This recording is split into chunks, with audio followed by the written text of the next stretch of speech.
Oh, some of these are different.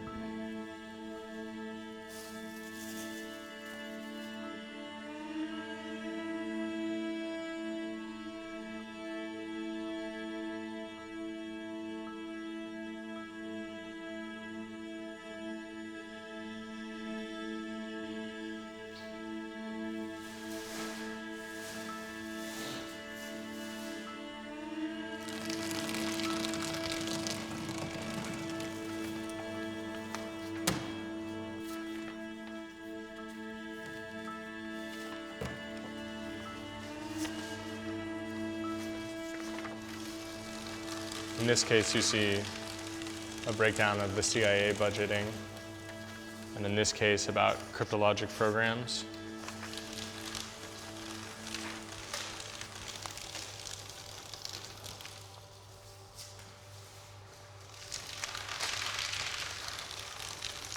This is talking about their programs to monitor the things you do on Twitter. corporate services like Twitter. Social one. This one's a good one, and it explains that they use this for propaganda, deception, mass messaging, pushing stories, alias development, and for psychological manipulation. Who's doing that? This is the British government. They call it full spectrum cyber effects.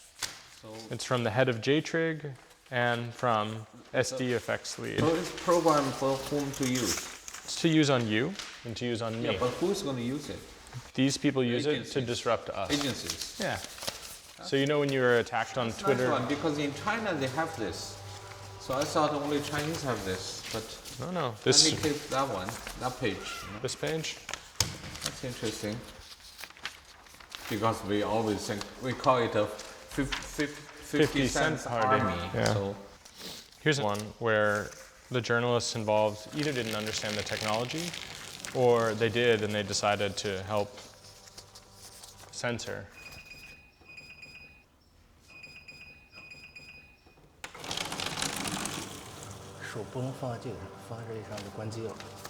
So so-called network operation detection.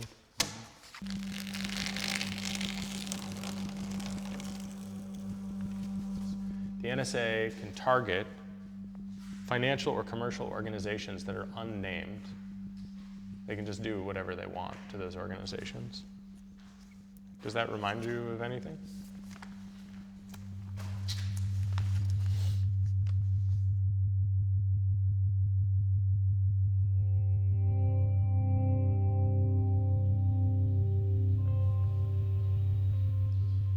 there was routine interrogation. If I talk about the room I have been in, there's a bed, there's a toilet, and there's a table for questioning. I was handcuffed with the armchair, and there's always two military soldiers with uniforms 80 centimeters in front of me 24 hours a day. So in the room the light is never off. They cannot talk, but they always look at me emotionless. Yeah, basically that's the condition.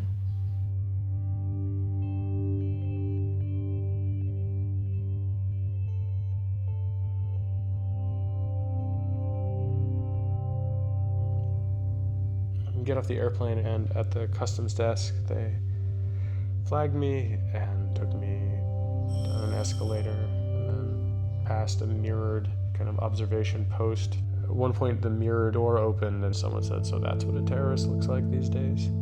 Then I was taken into another room and they took off some of my clothes and pushed me up against a wall, and one officer grabbed my wrists and held me against the wall, where another one stuck his fingers dangerously close to being inside of me.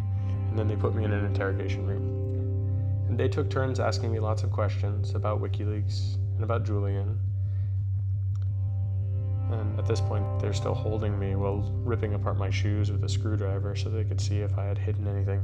So it just kept getting worse and worse and worse. And I kind of felt like I knew that this was coming, because I knew that effective political dissent would ensure a reaction in the form of, political persecution.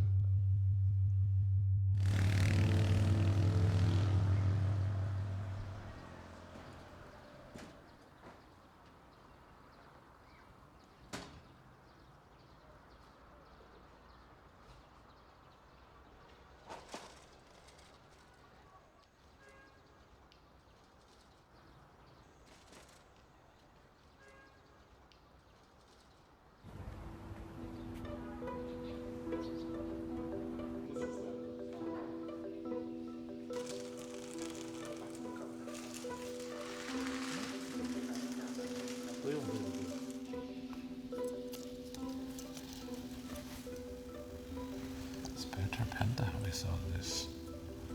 Right?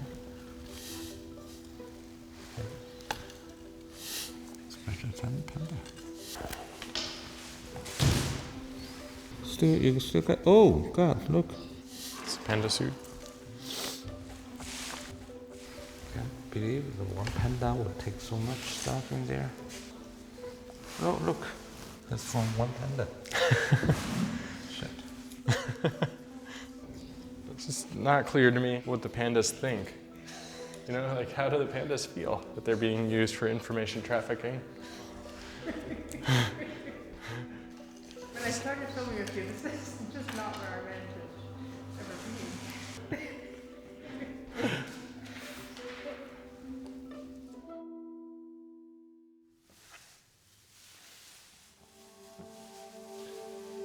Right, so we're going to take this out of the panda, and we're going to stuff those documents in, and then we're going to put a card that has all of the documents on them. And we're going to distribute them to as many different places as we can, so it's like a distributed backup. So if we send one to different places, it makes it impossible to destroy the information without destroying all 20 of them. And one of the safest places to put these things is in a museum or in a gallery where it's as an object, it's protected.